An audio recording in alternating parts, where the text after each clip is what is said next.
আমার নাম সহদেব নস্কর। আমি এখানে 79 সাল থেকে শুধু এই রিপেয়ারিংয়েরই কাজ করে আসছি, বিভিন্ন রকম ইলেকট্রনিক্সের। যখন স্টার্ট করি তখন অবশ্য টিভি পৌঁছায়নি, টিভি অনেক পরে পৌঁছেছে, কেননা তখন তারপরে radio, record player, tape record এইসবেরই কাজ হতো, ভ্যালভ রেডিও। তারপরে আসলো আপনার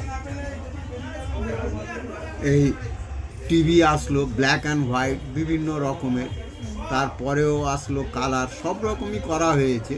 তবে এখনও টুকটাক চালিয়ে যাচ্ছি। টুকটাক বলতে গেলে সেই মার্কেট আর নেই, সেই বাজার আর নেই, কাজের বাজার আর নেই। তার কারণ মানুষের শখ, রুচি সব কিছুই পাল্টে গেছে। তার কারণ হচ্ছে বিশেষ করে পুরনো জিনিসের প্রতি লোকের আকর্ষণ সরে গেছে। তার কারণ পুরনো জিনিসে খরচা বেশি, মেনটেন্যান্স খরচা বেশি, আর আগেকার মতন লোকের সেই ঐতিহ্য বজায় রাখার ক্ষমতা আর নেই। কেননা ইয়াং জেনারেশন মানে ঘরেতে খুব কম সময় কাটায়, যে ঘরের একটা জিনিস খারাপ হয়ে গেলে পারে তাকে নিয়ে দোকানে দোকানে ঘুরে রিপেয়ার করবে, সে সময়টা তাদের কাছে নেই। শুধু তাই নয়, মানে দেখতে গেলে আপনার ঘরের যে কোনো জিনিস, শুধু এই লাইন বলে না, একটা পাখা হোক, ইলেকট্রিকের জিনিস হোক, মানে আগে যেরকম খারাপ হয়ে গেল তার সারানোর প্রতি একটা টার্গেট থাকে, রুচি থাকে, সেই রুচিটা লোকের পাল্টে গেছে। এখন বর্তমানে আমি তো লোককে বলি যে আমার ঘরের গিন্নিটা বাদে বাদ বাকি সবই চাই না। তার কারণ হচ্ছে এখন পায়ের চটি পর্যন্ত ভারতবর্ষে তৈরি হয় বলে আমি মনে করি না। কেন, যেসব জায়গায় তৈরি হতো সেগুলো উঠে গিয়ে তো বড় বড় ফ্ল্যাট হচ্ছে, ফ্ল্যাট তৈরি হচ্ছে। তা সেই ধরনের আজকে দেখতে গেলে আমাদের দেশি জুতো, দেশি চটি পরিমাণ আর্ধেকের বেশি কমে গেছে, বেশিরভাগ বিদেশি। আজকে যদি ধর্মতলা, ফেন্সি মার্কেট, এরকম বড় বড় মার্কেট এরিয়ায় যা যায় এগুলো সব বিদেশি হিসাবেই মানে বলবো। আমাদের দেশে তৈরির জায়গা মানে কোনো কোম্পানি তৈরির জায়গা দেখাতে পারে না, গুডাউন দেখাতে পারে আমার গুডাউনে এত মাল আছে, কিন্তু তৈরির জায়গা যে লেবার কাজ করছে, তৈরি করছে, সেই জায়গাটা কোনো কোম্পানি বুক চাপড়ে বলতে পারে না। তার কারণ হচ্ছে ওরা তো মাল রেডিমেড নিয়ে এসে জাস্ট অ্যাসেম্বলিং করাটা এখানে করছে, যার ফলে হচ্ছে কি ক্ষুদ্র শিল্প থেকে মানে লোক সরে গেছে।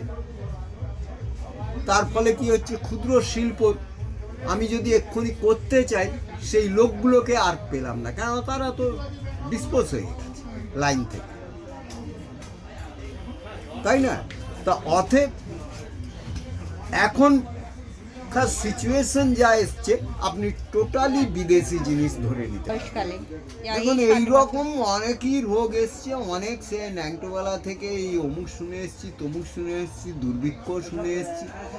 তাতে দেখুন, আমি মনে করি যে আপনার শরীরে যা দেবতা শক্তি ঢুকিয়ে দিয়েছে, আপনি যতটা হজম করতে পারবেন ততটাই খাবেন। ইচ্ছা করে যদি সেই শরীরকে অপচয়ের দিকে নিয়ে যান, নেশা, ভাঙ, হেন তেন এইসব আবড়ি জাবড়ি খেয়ে শরীর দুর্বল হয়ে গেলে তাড়াতাড়ি শেষ হয়ে যাবে। ওখানে করুণা বলুন আর তাকে দোষ দিয়ে লাভ, কেননা পৃথিবীতে করুণার মতন ওই রকম বহু আকাল ফাকাল সব চাষবাস হতো না, তখনও মানুষ বেঁচে ছিল, এখনও বেঁচে থাকবে।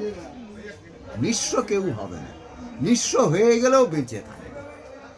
তার কারণ সে নিজের ভিটে মাটি হয়তো হাতছাড়া হয়ে যাবে, জগতের ভিটে মাটি থেকে সে হাতছাড়া হচ্ছে না, সে তো জগতেই থাকবে।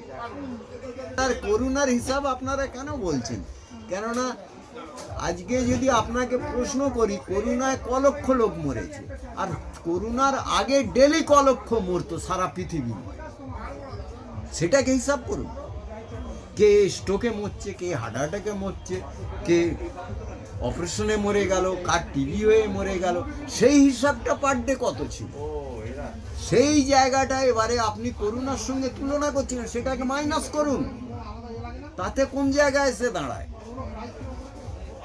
হ্যাঁ, কত লোক না খেয়ে মরছে, তখনও না খেয়ে মরেছে, ওই সেই হিসাবটাকে চ্যাপ্টারগুলো দেখান। হ্যাঁ, দেখালেই তো ধরা যাবে যে করোনার অ্যাকচুয়ালি কজন মরেছে। হ্যাঁ, সেটা তো দেখাতে পারছেন না। 2.5 মাস ধরে পথ হেঁটে, ওই সেগুলো তো একবারও বললেন না। কিছুই হচ্ছে, খালি মুরগির ডিম, হাঁসের ডিম বেরোচ্ছে না গিলে খাওয়ার জন্য, কিন্তু সুইচ টিপলেই ডিম হয়ে যাচ্ছে। কিন্তু গল্পটা হচ্ছে একটা সময় সমাজে কারা কোন জাতি হিসাবে থাকবে, মুচি থাকবে, মেথর থাকবে, সব তো সমাজের লোকই, মানুষই তৈরি করেছে। সেই মুচিই যদি না থাকে, আচমকা জুতো ছিঁড়ে গেল আর জুতো বগলে করে বাড়ি ফিরতে হবে। আর এখন শহরতলিতে হয়েছে, মুচির দরকার কি আছে, পকেটে পয়সা রয়েছে, আর একটা কিনে নিলাম, কার্ড আছে, এটিএম কার্ড কি অমুক কার্ড দিয়ে হট করে কিনে নিলাম। কিন্তু যারা এই দুর্দিনে লকডাউনে চটি খইয়ে ফেলেছে, তারা মুচিও পায়নি। তখন তো তার মনে পড়ছিল, যদি গিয়ে জিজ্ঞাসা করেন, একটা মুচির দরকার ছিল। তা অতএব পুরোনো জায়গাগুলোকে সম্পূর্ণ মুছে দিয়ে বেড়ে গেলে ভবিষ্যতে পস্তাবে, আর সেই প্রস্তাবে আমরা নই, যারা এখন সরিয়ে দিচ্ছে। তা ছিলাম যে দেশ বিদেশ এইসব রাজা মজা, গরিব দুঃখী সব ব্যাপার নিয়ে, যে তুমি যে এত প্রশ্ন করছো, দেশের এই নেতা এই করছে, এই পয়সার গরিব লোক এই দেখে না, কে মরে যাচ্ছে। তা আমি প্রশ্ন করেছিলাম যে তোমাকে ধরে নাও, একটা সমুদ্রের বিশাল একটা দ্বীপ জেগে উঠেছে, তাতে কোনো প্রাণী নেই, জেগে উঠেছে, সেইটা তোমাকে যদি কোনো এক রাজা কি কোনো দেশের নেতা যদি বলে, তোমাকে ওই দ্বীপটা দিয়ে দেওয়া হচ্ছে, তুমি একটা দেশ বানাও, আর তোমার যা যা লাগে লিস্ট করে আগে আমাকে দিয়ে দাও, ওখানে তোমার যা যা লাগবে ওটাকে একটা দেশে পরিণত করো। তা বলে তাতে সব লোক নস্কর লাগবে, জিনিস কলকারখানা সব লাগবে। আমি আরও বলে দিই, বলতে বলতে লাস্টে সব পশু গরু ছাগল সবই দরকার। তা লাস্টে কিন্তু সব বিভিন্ন রকমের বলেছে, সবইতেই হাঁ করে গেছে। তার সত্ত্বেও লাস্টে বললাম, তাতেও হলো না, না, এবারে আমাকে না বলতে, কেননা ধর্ম ফর্ম সব কিছু, মসজিদ সবই হয়েছে, তাতেও হলো না, কেননা সেখানে মুচি মেথর, ডোম পরিষ্কার করার, জুতো সেলাই সবই হয়েছে, তাতেও হলো না, কেননা সেখানে হাত পাতার লোক জোগাড় করতে পারে না, মানে মাথায় আসে না, ভিকিরি, আচ্ছা, ভিকিরি চায় না, তাহলে সেটা বেশ সম্পূর্ণ হলো, কেন ভিকিরি একমাত্র দরকার। কেন? বিশেষ দরকার, মোবাইল ভেতরে, তার কারণ ভিকিরি না থাকলে পারে রাস্তার সন্নাটা মরুভূমি, ভিআইপি এলাকার লোক সব শর্ট লেগেও আছে, গিয়ে দেখবেন, কিন্তু একটা অ্যাড্রেস নিয়ে একজন গিয়ে ঘুরে বেড়াচ্ছে, সেই অ্যাড্রেসটার খুঁজে পাচ্ছে না, যাকেই পয়সাওয়ালাদের জিজ্ঞাসা করছে খুঁজে নিন, তাদের সময় একটা ভিকিরি গলি থেকে বেরোলো, তাকে জিজ্ঞাসা করতে, সে বলে ওই বাঁদিকে গিয়ে অমুক চৌরঙ্গি মতন পাবেন, চৌরঙ্গি থেকে ঢুকে দেখুন একটা বাগান বাড়ি মতন আছে, ওই বাড়িটা। কেননা ভিকিরি সব দরজায় ঘুরে কার কোন দিকে বাড়ি আছে সঠিক সে পথ দেখাতে পারে, যেটা কোটিপতি আপনাকে দেখাতে পারে। তা ভিকিরির দরকার, মুচির দরকার, সেলুন দরকার, ক্ষুদ্র থেকেই একমাত্র আজকে যা কিছু আপনি জীবনে এসে দাঁড়িয়েছেন আর কোটি কোটি টাকা গুনতে শিখছেন, প্রথমে তো নয়া পয়সা শিখেছে।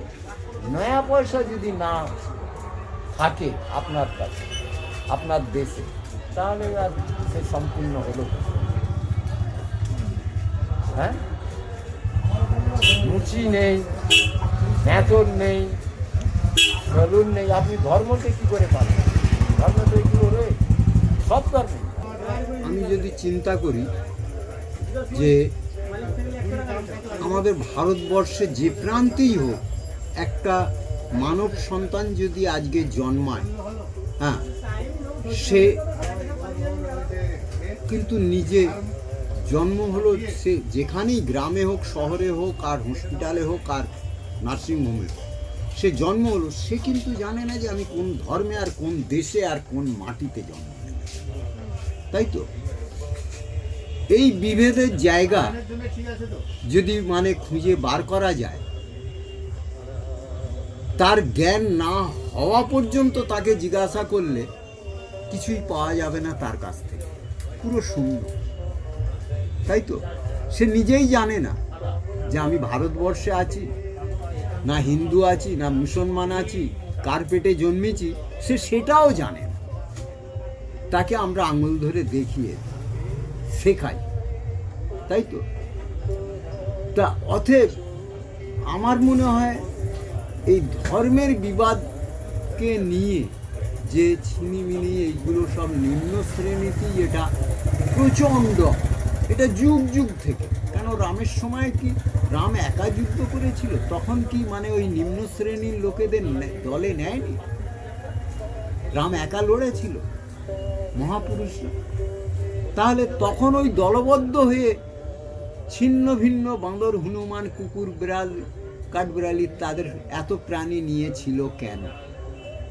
সে তো নিজে এক দেবতা, হ্যাঁ, সে তো সবাইকে সঙ্গে নিয়ে লড়েছিল, দলে নিয়েছিল। তাই এরা নিতে পারছে না কেন?